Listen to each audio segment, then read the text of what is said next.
Hello friends, स्वागत है आपका करियर कॉन्वेंट के यूट्यूब चैनल पर। और साथियों, आज का जो हमारा डिस्कशन का टॉपिक है काफ़ी इंपॉर्टेंट होने वाला है। फ्रेंड्स, अगर आपके पास 3 या उससे ज़्यादा ग्रुप्स हैं और आपको ये चेक करना है कि उनकी परफॉर्मेंस सेम है या डिफरेंट, तो आप क्या करोगे? मल्टीपल टी टेस्ट या चूज़ करोगे कोई और स्मार्ट मेथड? आज मैं आपको एक पावरफुल मैथमेटिकल टूल सिखाने वाला हूँ जिसका नाम है एनोवा, और जिसे हम एनालिसिस ऑफ वेरिएंस के नाम से भी जानते हैं। तो आइए अपनी इस वीडियो को शुरू करते हैं। What is ANOVA? एनोवा एक मैथमेटिकल मेथड है जिसे रोनाल्ड फिशर ने डेवलप किया था। इसका यूज होता है 3 या 3 से ज्यादा इंडिपेंडेंट ग्रुप्स के मीन को कंपेयर करने में, और यह चेक करने के लिए कि इन ग्रुप्स के मीन का जो डिफरेंस है वो रियल है या सिर्फ रैंडम वेरिएशन। Y ANOVA? अब सवाल उठता है कि एनोवा की जरूरत आखिर हमें क्यों पड़ी। देखिए, टी टेस्ट केवल 2 ग्रुप को कंपेयर करता है, लेकिन इंडस्ट्री में अक्सर 2 या 2 से ज़्यादा ग्रुप को कंपेयर करने की रिक्वायरमेंट आती है। तो वहाँ पे हमें एनोवा की ज़रूरत पड़ती है। एनोवा मल्टीपल ग्रुप्स को कंपेयर करता है, मल्टीपल टी टेस्ट के कंपैरिजन में एरर्स को रिड्यूस करता है, और मैन्युफैक्चरिंग क्वालिटी और रिसर्च में काफ़ी ज़्यादा यूज़ किया जाता है। बेसिक कॉन्सेप्ट, एनोवा का जो बेसिक कॉन्सेप्ट है वो बहुत ही सिंपल है। एनोवा कहता है total variation equal to between groups plus within groups. जैसा कि इस पिक्चर में आप देख पाएंगे कि 3 ये डिफरेंट ग्रुप्स हैं, और इन दोनों ग्रुप्स के बीच का जो डिफरेंस है उसे यहाँ पे शो किया गया है, और विद इन ग्रुप का जो वेरिएशन है उसे यहाँ पे शो किया गया है। इसका मतलब यह है कि वेरिएशन का कुछ पार्ट ग्रुप्स के डिफरेंस की वजह से होता है, और कुछ रैंडम एरर की वजह से जो कि विद इन ग्रुप होता है। टाइप्स ऑफ एनोवा, एनोवा के मेनली 3 टाइप्स होते हैं। वन वे एनोवा, जिसमें केवल एक फैक्टर को स्टडी किया जाता है। टू वे एनोवा, जिसमें 2 फैक्टर की स्टडी होती है। और रिपीटेड मेजर एनोवा, जिसमें सेम ग्रुप, पीपल या ऑब्जेक्ट को मल्टीपल टाइम्स मेजर किया जाता है। वन वे एनोवा, चलिए पहले समझते हैं वन वे एनोवा को। वन वे एनोवा चेक करता है कि 2 या उससे ज्यादा ग्रुप्स के मीन में डिफरेंस है या नहीं। एग्जाम्पल के तौर पे हम बात करते हैं कि अगर ये 3 ग्रुप हैं, ग्रुप 1, 2 या 3, या ग्रुप ए, बी और सी, तो इन ग्रुप्स की इनकम के मीन में जेंडर के बेस पे कोई डिफरेंस है या नहीं। Structure of one way ANOVA table, one way ANOVA table में बात होती है सोर्स ऑफ वेरिएशन की, सम ऑफ स्क्वायर्स की, degree of freedom, mean square, और लास्ट में एफ वैल्यू की। सोर्स ऑफ वेरिएशन को चेक किया जाता है बिटवीन ग्रुप्स और विद इन ग्रुप्स। यहाँ पे के नंबर ऑफ ग्रुप्स को बताता है, जबकि एन टोटल ऑब्जर्वेशंस को बताता है। एफ वैल्यू को अगर हम इंटरप्रेट करें तो इसका मतलब होता है कि यदि हमारी एफ की वैल्यू इक्वल टू 1 या 1 से कम आती है, तो इन ग्रुप्स के बीच में कोई भी सिग्निफिकेंट डिफरेंस नहीं है। लेकिन अगर एफ की वैल्यू 1 से ज़्यादा है, तो ग्रुप के बीच में सिग्निफिकेंट डिफरेंस है। एक प्रैक्टिकल एग्जांपल की हेल्प से इसे समझते हैं। देखिए, हम 3 ग्रुप की इनकम को कंपेयर करते हैं, और ये देखते हैं कि यदि मीन स्क्वायर की value between the group high है, तो इन ग्रुप्स की इनकम में काफ़ी डिफरेंस है। पर अगर मीन स्क्वायर की value with in the group high है, तो इसका मतलब है ग्रुप की इनकम अनस्टेबल है। आइए अब टू वे एनोवा की बात करते हैं। टू वे एनोवा में हम 2 या 2 से ज़्यादा ग्रुप्स का कंपैरिजन 2 वेरिएबल्स या फैक्टर के बेस पे करते हैं। इन दोनों फैक्टर्स के इफेक्ट को एनालाइज किया जाता है।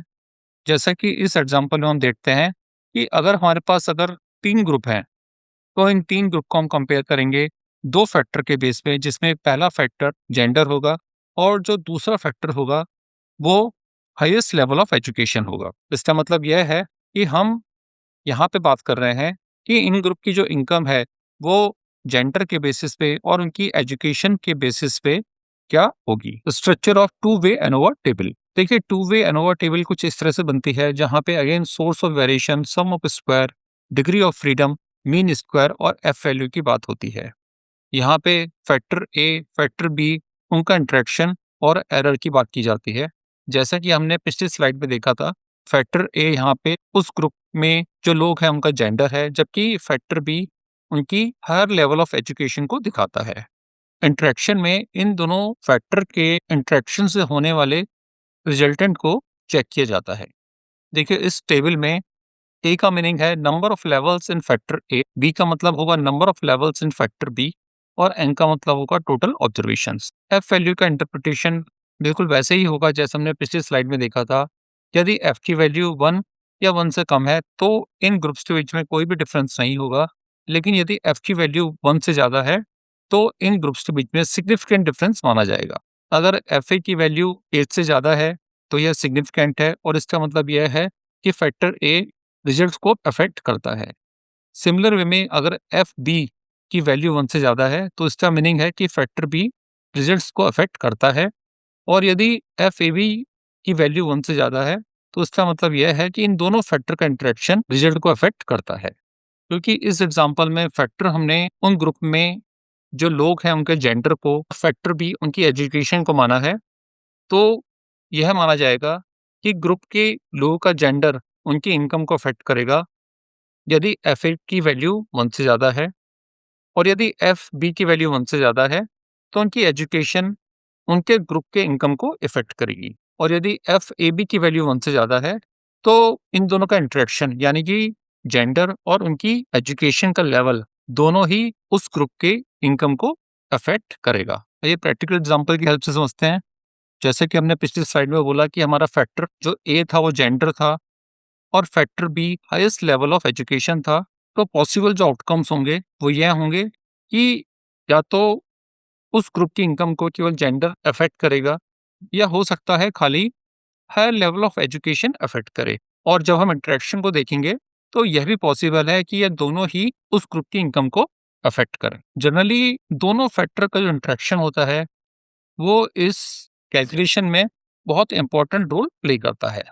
आइए बात करते हैं रिपीटेड मेजर एनोवा की। देखिए, इस एनालिसिस ऑफ वेरिएंस में हम सेम सब्जेक्ट या ग्रुप को बार बार मेजर करते हैं।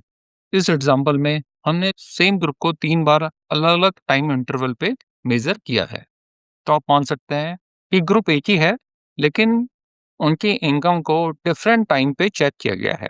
Structure of repeated measure ANOVA. Repeated measure ANOVA की जो टेबल है वो कुछ इस तरह से बनती है और यहाँ पे भी source of variation, sum of square, degree of freedom, mean square और एफ वैल्यू की बात की जाती है। यहाँ पे भी जो एफ वैल्यू का इंटरप्रिटेशन है वो सिमिलर है। अगर एफ की वैल्यू 1 या उससे कम है तो इस ग्रुप की इनकम में टाइम के रिस्पेक्ट में कोई फर्क नहीं पड़ेगा। लेकिन अगर एफ की वैल्यू 1 से ज़्यादा है तो यह माना जाएगा कि ग्रुप की इनकम टाइम के हिसाब से चेंज हो रही है। प्रैक्टिकल एग्जाम्पल की हेल्प से समझते हैं। पिछली स्लाइड में हमने सिंगल ग्रुप को डिफरेंट टाइम जोन पे बांटा था। तो अब यहाँ पे देखते हैं कि अगर ग्रुप 1, 2, 3 है और ग्रुप 1 की इनकम टाइम 1, टाइम 2 और टाइम 3 पे अलग-अलग है। यहाँ पे ग्रुप 1 की इनकम टाइम 1 पे $50, टाइम 2 पे $50 और टाइम 3 पे $60 है। सिमिलर वे में ग्रुप 2 और ग्रुप 3 की जो इनकम है उसे भी यहाँ पे मेंशन किया गया है। देखिए, रिपीटेड मेजर एनोवा का बेनिफिट यह होता है कि group to group variation remove होता है और सिर्फ रियल और एक्यूरेट इफेक्ट हमें पता चलता है। इसलिए मैंने यहाँ पे लिखा भी है, repeated measure ANOVA remove human और sample variation and focus only on real effect. आइए अब समझते हैं कि एनोवा का यूज कहाँ कहाँ पे किया जाता है। देखिए, एनोवा का यूज मैन्युफैक्चरिंग क्वालिटी में, प्रोसेस इंप्रूवमेंट के लिए और डिजाइन ऑफ एक्सपेरिमेंट में काफ़ी ज़्यादा किया जाता है। एनोवा की एडवांटेज तो समझ लेते हैं। देखिए, जब हम एनालिसिस ऑफ वेरिएंस का यूज़ करते हैं तो इस मैथमेटिकल मॉडल की वजह से हमें मल्टीपल ग्रुप्स को हैंडल करने में हेल्प मिलती है। ग्रुप्स की स्टडी के दौरान जो एरर हैं वो रिड्यूस होती हैं और अल्टीमेटली इस मॉडल का इंडस्ट्री में काफ़ी ज़्यादा यूज़ किया जाता है। जहाँ पे इतने सारे बेनिफिट हैं वहीं पे कुछ इसकी लिमिटेशंस भी हैं।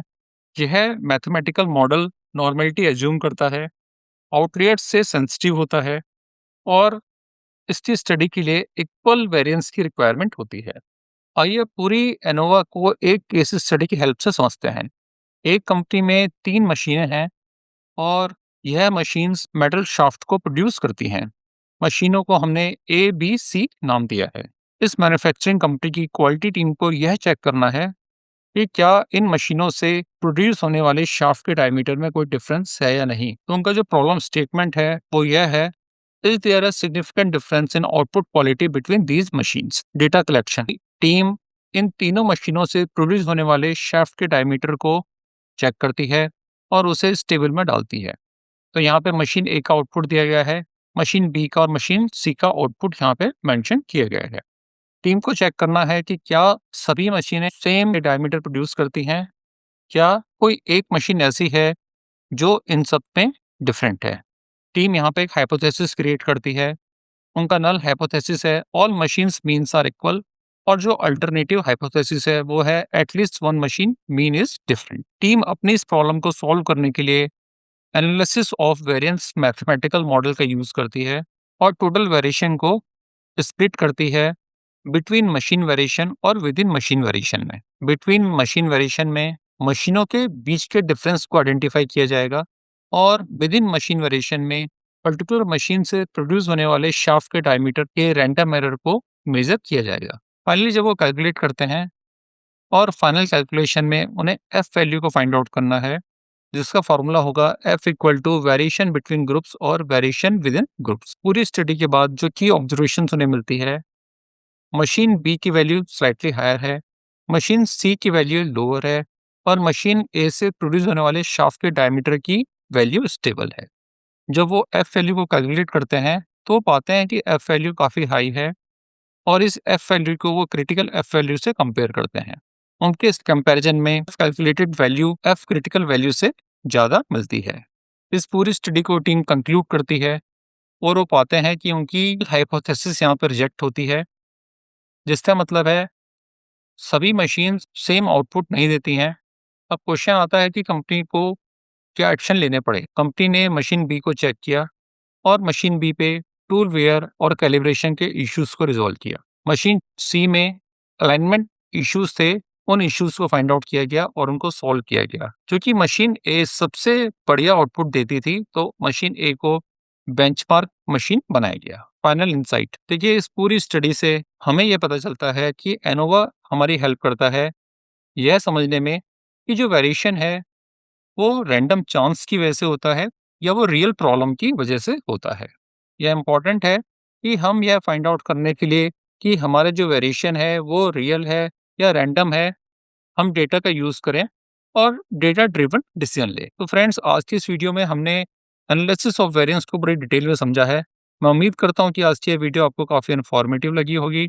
इस वीडियो को लाइक करें, अपने फ्रेंड्स के साथ शेयर करें